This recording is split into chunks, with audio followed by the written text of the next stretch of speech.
You are watching The Context. It's time for our weekly segment, AI Decoded. Welcome to AI Decoded, that time of the week when we look in depth at some of the most eye-catching stories from the world of artificial intelligence. First, using AI being in therapy, we'll show how NHS England are using AI chatbots to help their growing waiting list for mental health support. And like here in the Guardian newspaper, we'll ask whether a chatbot is really equipped to tackle complex emotional needs. Next up, Forbes asks, could AI-powered genital scans actually become a thing? A new startup has launched a sexual wellness tool for women, and it's encouraging users to submit photos of their partner's private parts. The company claim they patented AI wizardry and can analyse images of male genitalia for the presence of common sexually transmitted infections. The Daily Dot shows one man's solution for job interviews. A tech CEO posted a TikTok showing him using an AI clone during a mock job interview. We'll show you a bit of that in a moment. And in the Hollywood Reporter, Mamma Mia musical star Sarah Poyser said in a social media post that artificial intelligence has replaced her for a BBC production. She shared a message from an unidentified production company which said they had the approval from the BBC to use an AI-generated voice, so they no longer needed her talent. Well, the BBC has responded by saying, in these very particular circumstances and with the family's wishes in mind, we have agreed to use AI for a brief section to recreate a voice which can now no longer be heard. This will be clearly labelled within the film. And finally, in The Telegraph, could AI come up with the perfect pint? According to a recent study made, artificial intelligence made a beer tastier than normal. Researchers trained a computer system to take average existing beers and elevate them to an elite drink after knowing exactly what chemicals to add. With me is Priya Lakhani, CEO of Century Tech, artificial intelligence company that develops AI-powered learning tools for schools. Great to see you. You're standing by, you're ready for us. First though, just want to show you this just before we begin and get your thoughts on it. Yes. It's basically a look at the potential use of AI in therapy. As waiting lists for NHS mental health support continue to grow, a new wave of startups building AI chatbot solutions. They're hoping to help. Our reporter, Hannah Carpel, has more.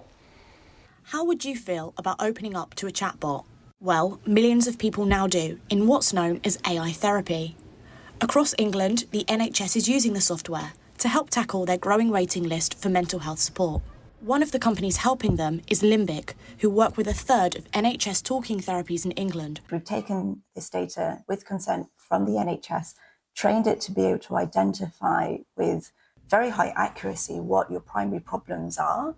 We're able to take your goal for therapy, what your primary issues that you want to really focus on during therapy are, through this highly empathetic 24/7 always on chatbot. But can we trust AI as therapy? The first thing that we need to know is how secure the data is. But we also need to know, of course, that there is patient benefit. You need to know that this is better than doing something else, or better at least than doing nothing. Rather than having chatbots replace therapists, I think the idea of having them blended together is probably initially a way of reducing the number of sessions that you need. Some patients are more comfortable talking to a chatbot. Our AI was inherently non-judgmental. It did not have a race or a gender, so it could not clash with the race or gender of the individual seeking support. As more of us talk to the AI, its database and understanding of communities will grow. So that means more reliance on artificial intelligence in our healthcare. Hannah Carpel, BBC News. So, interesting issue there. Similar story on the front page of the Guardian newspaper, well, the inside pages. He checks in on me more than my friends and family. It's a quote there. Can AI therapists do better than the real thing? Priya, I'm going to ask you that question. What do you make of it? Well, That's a really big question. I think that AI can serve as an addition to conventional therapy and it can augment it. But what's really, really interesting is what we just saw there with Limbic, that the NHS is now deployed across many, many parts of the NHS in terms of its talking therapies programme, is very, very different to what's in the Guardian article, okay, right, and what the Guardian focuses on. And it's really, really important to distinguish between this. Firstly, let's just give a bit of context to our audience, right? Demand for therapy is really, really high. So waiting list, you've got 20,000 people in the UK that are off work every month for mental ill health. A quarter of patients seeking treatment wait more than 90 days, and about half of them deteriorate within that time. I know we're a global programme, so I pulled out just a couple of stats just to tell people in the audience how severe this is. So worldwide, about 12 billion work days, 12 billion, are lost every single year due to depression and anxiety. And the pandemic triggered a 25% increase in general anxiety and depression. So this is obviously a really big problem. It's caught governments unprepared, right? They only spend about 2% of their health budgets on mental health. And so how can AI help is the question. So what we saw from the segment there was actually an app that has got medical device status, right, when it comes to, it's regulated, right? That device there it's been proven to reduce admin time and clinical workload, right, by about 50,000 clinical hours, the CEO has said.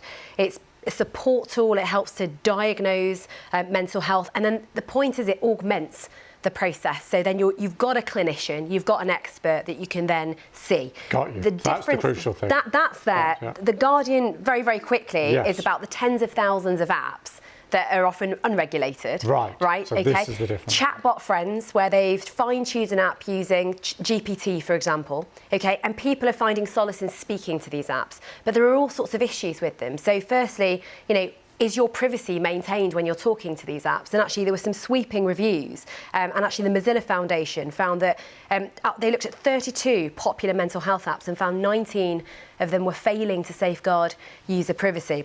And then psychologists make this point that if we end up in a world, Lewis, where your best friend is actually on your app and you're going to this best friend AI to talk to them, even about anxiety and depression, which, by the way, there are so many benefits of that in many ways. People who are very lonely, who have a stigma when they think there's a stigma of seeking therapy, might go to the app. The problem is that you might be exacerbating the fact that some people won't then relate to humans at all, because humans are chaotic and a bit messy. Yes. Yeah, the story goes into that, but they're very, very different things. One it's not regulated, and I think that's what the audience have to be very, very clear about. Brilliant. Thank you very much. But then you have those regulated apps. Yeah, thank you very much for making that point clear. Very, very important.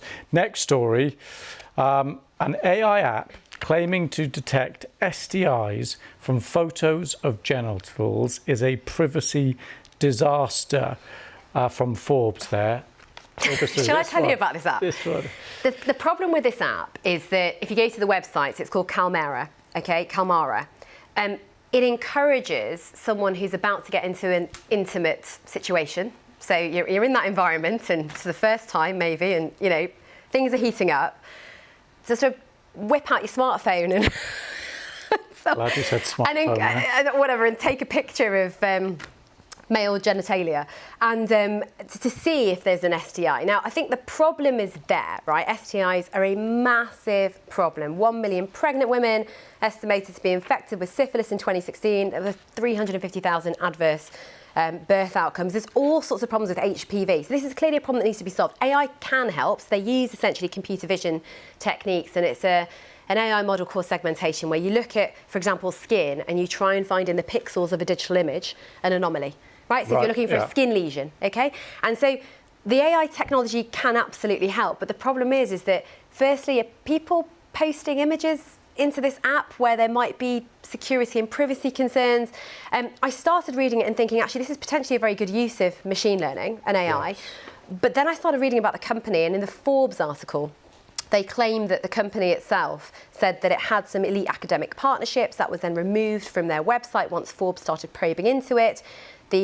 The big universities have claimed that they don't have a partnership with the company. So you can start to see now where apps are out there, and unless there's a lot of transparency about how they're working, where the data is going, is there independent validation of the data sets, and then the AI model being performance, and all of these things, it casts doubt upon the AI app's claims. So for the audience, the clear thing here is before submitting certain photographs, or any photographs, I would say, into these apps, you need to private parts privacy nightmare.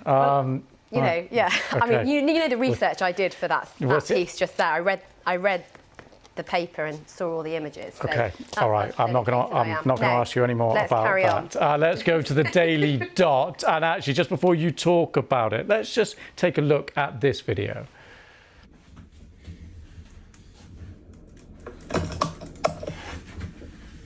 Hi Ian, how are you? Where are you calling from today? I'm doing great, thanks, and I'm in London. I've been looking forward to discussing this opportunity with you today. Great stuff. If it's okay with you, I'd like to dive straight into it. Can you tell me about a product that you've launched that you're proud of and why? Certainly.